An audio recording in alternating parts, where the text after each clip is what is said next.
Not a video I'll release. But these people are still hurting us, damaging us. And it's amazing that we even survive.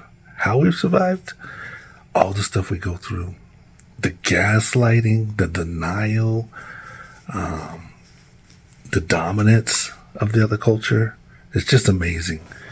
But they're still hurting us. We're implementing ourselves into the culture as we should. But we paid a price for it. We paid a price for it. We paid a price, our self-worth. We paid a price with our history. We pay a price, low self-esteem.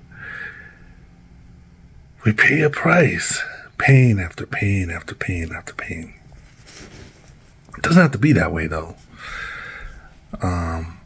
Part thing is spiritual lessons, spiritual learnings, which is to get centered and to not let your outside world influence your inside world.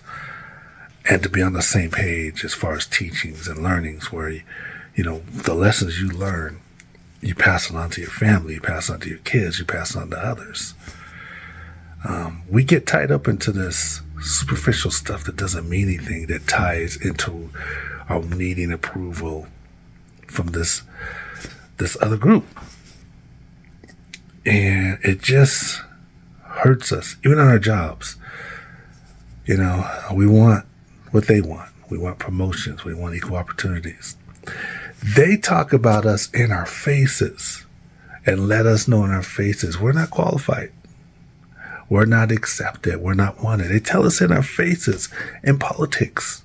They tell us this over and over again, like we have no feelings, like we are basically a bunch of animals. It's how they treat us. And it's just a constant hurt to the self-esteem and self-worth. If you're mature enough,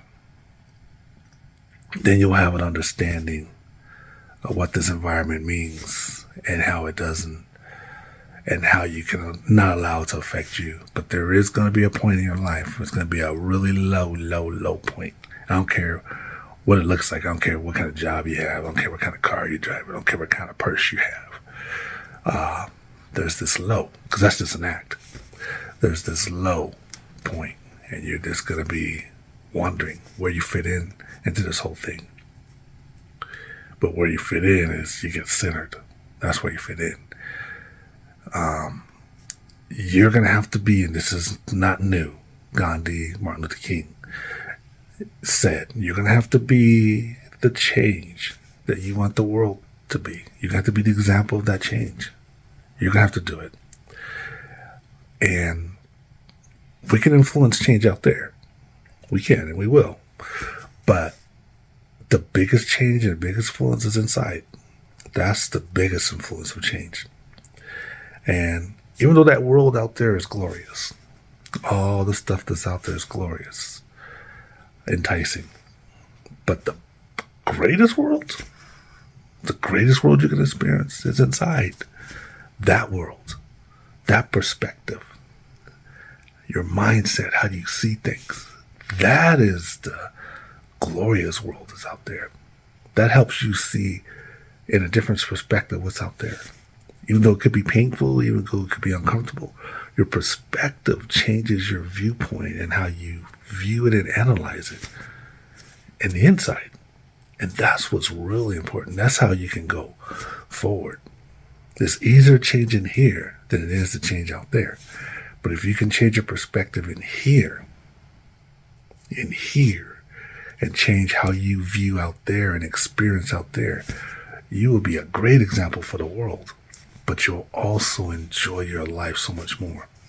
People will look at you and like, why is this mofo so happy? Right? And the mofo is so happy is because he sees the world a little bit differently, maybe than other people. It's the same world. You just see it a little bit different.